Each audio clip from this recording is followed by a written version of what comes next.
Hi everyone, welcome to the Dynamite podcast. My name is Ashin, this is Dr. Ganesh. Today is episode 4 of this podcast and we're going to be talking about the difference in AGH dosing for men and women. So we would like to divide this into three sections. One, is there a difference between the dosing? Number two, why is there a difference? And number three, what would be our recommendations? Right, how would we go about it? Correct. And so let's get to the first question of is there going to be a difference? So if you have a 100 kg woman and a 100 kg man, is there going to be a difference in AGH dosing for both of them just based on just this information, nothing else? Not about whether someone is a hyper responder, none of that stuff. Just take it as a simple, straightforward scenario. 100 kg woman, 100 kg man. Is there going to be a difference in AGH dosing? This is assuming that both of them have a growth hormone deficiency. There would be no dose difference. Correct. Now here's where the subtleties come in, where there is a lot of individual case that comes into play. We hear stories. We've heard over the years all these horror stories and sometimes just publicized and highly publicized stories about men who take 20 IUs of GH, 30 IUs of GH sometimes, and then of course all these pros after they take 30 IUs of GH, they come down and they say, hey, just take 1 or 2 of like pharma grade, but let's not get into that. That's a separate video. What we should talk about is that you hear stories about men taking big dosages. You don't hear so much about women. And yes, on the surface actually women don't need to take such high dosages, but that's not because they're women or anything like that. It's just that your dose is dependent on your body weight. And on average, if you look at the data pool that is there, on average women weigh less than men. So because on average women weigh less than men, and the calculation and all the research work that has been done, almost including the huge study that was done in Japan, it's all dependent on body weight. So in general, whether you're looking at a 0.3 multiple per lean body mass or 0.5 or whatever you want to play with, it's all dependent on the individual's body weight. And on average, women weigh less than men. Correct. And then of course, and especially for women, in our clinical practice also, we see women taking HRT and being hyper responders to it. Across the board, all HRT. All hormones. For every single hormone that is there in the body, they respond much higher than men. Right, so even if you look at, and this is just a little bit off topic, but say for example, we're looking at testosterone. You give a guy say 200 mg of test, his values might jump up to whatever, say it comes up to like 1,000, 1,200. That's like a 6-time multiple, right? 200 to 1,200. Let's say it's a 5 or 6-time multiple. With women, you give them like 5 or 10 mg and it jumps up to like 300. And that's going to be like a huge, that's like a 15-time multiple sometimes. Yeah, 15 to 20-time multiple. Right. So that's for an average dose. Yeah, an average dose, right. Of course, this is all within therapeutic ranges and stuff like that. But I just wanted to explain and illustrate actually of how this works. Now, human growth hormone is a bioidentical hormone. If you go to your IGF-1 level tests, you find out that I'm on the lower side of the range. I have a deficiency. What is it called? The actual legal term for it? For adults, it would be called as adult growth hormone deficiency, called AGHD. Yes, correct. That acronym. It's a little difficult to remember, but it's adult growth hormone deficiency.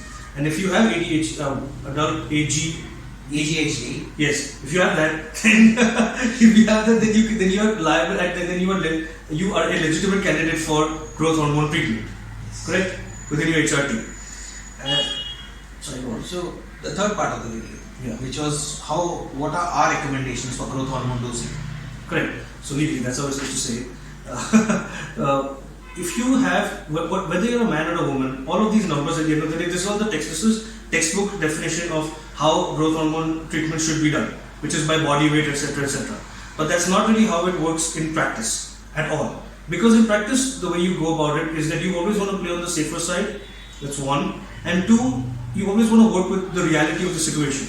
So if someone wants to take growth hormone, we'd recommend start off at like a really low dose. Maybe there would be like a difference again depending on the patient in front of us, whether on their body weight. But we might recommend for women you take like say just 0.5 IU, which is one click of your pen, and for women and for men we might recommend say 1 whole IU to start with. Yes. But that's how we start, right? We start with 1 IU a week or 0.5 IUs a week. Start small. 1 IU or 0.5 IU per day. Per day, per week. Yes. Yeah. Right. Per day, per week. You start off something small like this. Then in the second week, you jump it up a little bit, like really tiny. Maybe you go from 1 click to 2 clicks. Correct? Yeah. So what you're saying is 0.5 to 0.75 IUs. Yes. And we would. Okay. So let's talk about one other thing. The elephant in the room. There are many GH protocols that are out there. I know a lot of you who are experienced lifters and people who are in this life will want to know like which is the best GH protocol. There is no best GH protocol. There's no worst GH protocol either. It's just about what works for you at that time, and you have to be adaptable to the reality of that situation.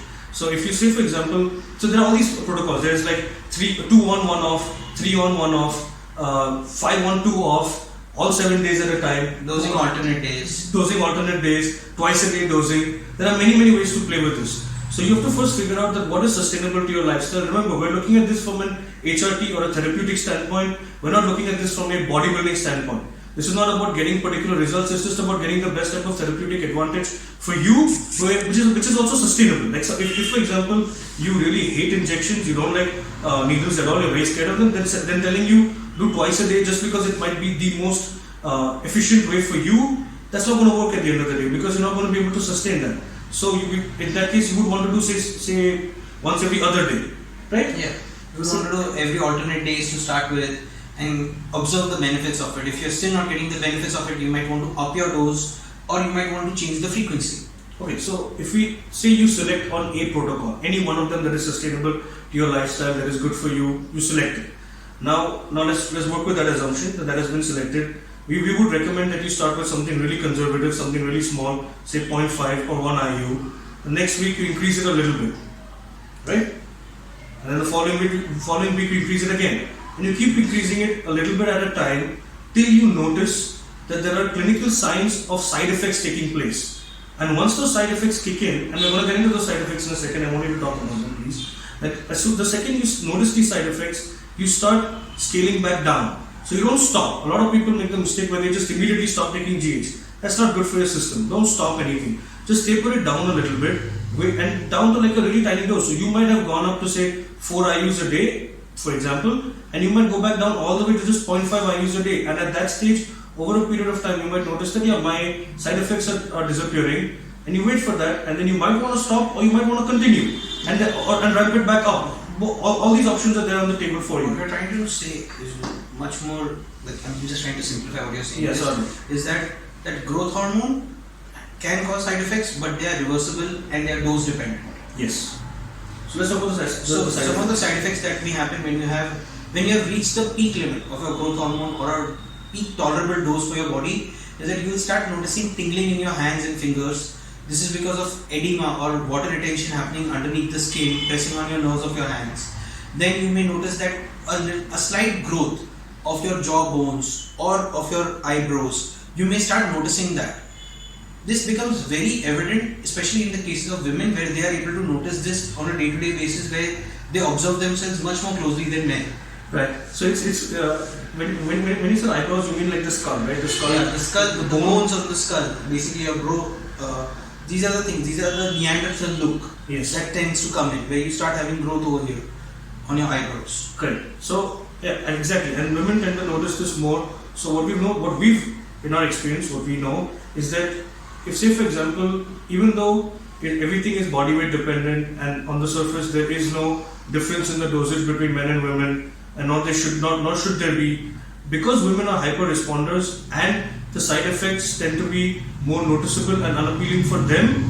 Because of that, we tend to never ever recommend very high dosages from them right from the beginning. It might be even extreme circumstances. We might say that for a guy that, hey, take 2 IUs a day. It could be, hypothetically, you could say 2 IUs a day, but it's very rare that we're going to jump into that for a woman, unless of course she is suffering from a major weight gain situation where she's very heavy and she needs to lose weight. Okay. Or she has very low IGF-1 levels. Then you exactly. So someone who's probably very old also, you could be recommended because their IGF-1 levels are really low. And as women age, their tendency to respond to hormones also reduces. Correct. Yeah, exactly.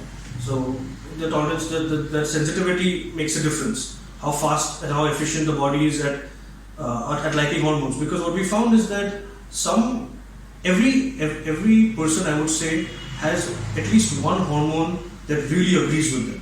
And you know that it agrees with you because you're able to, and this is going to be slightly out of HRT boundaries, almost to the point of like where you're literally dabbling in, say for example, what would be legally classified as dangerous territory, where you are able to sustain really high dosages of that chemical and not have any side effects. you know when that happens that okay, my body really likes this chemical, it has an affinity for it, it's not gonna harm me, and it's important to know. And for some women, like growth hormones, or for some people, growth hormone is one of them, that it just works beautifully. They will get the cosmetic benefits of it very, very quickly. They will see a huge improvement in hair quality, improvement in hair quality, improvement in skin quality, improvement in signs of aging. Like if you have had loose skin, it will become tight. so we're going to go slightly off topic. Let's say that, and I know that we've done this and I want to talk about this, but it's a little bit off topic. I hope that till this point we've answered the question that was asked to us. This is going to be again off topic. If someone comes and they've been having, they've taken a lot of DHTs, they've experienced some amount of hair fall, a lot of hair fall, and they're unhappy with it and they want to reverse it, along with all the other hair loss prevention treatments that are there, growth hormone is also lumped in with this, right? Yeah, growth hormone would help in recovery of the cells which have been damaged because of the overexposure to DHTs. Okay. So growth hormone has multiple purposes. It's a true healer. Yeah, it's a true healer. While it will also improve the quality of the skin, the hair, and everything to do with the hair loss should start reversing with growth hormone. Okay. And if I know that there are going to be women who are watching this, and if they want to know whether the dose of GH is becoming too much for them, what you need to do, from what I understand, correct me if I'm wrong, please. What you need to do is be very, very critical of how you look, in the sense that the second you start noticing all the signs of high GH, you got to start tapering it back down. That means if you notice water retention under the skin, Yes. carpal tunnel syndrome, where your wrists and your fingers start tingling or paining, you start noticing a growth in your jawbone, right? In your actual cranial structure, your skull is the bones are gonna start changing. When that starts happening, and you notice that it's happening, you know that you're entered into the realm of GH being too high. Your dose is too much, and you need to taper it back down and allow your IGF-1 levels to come down.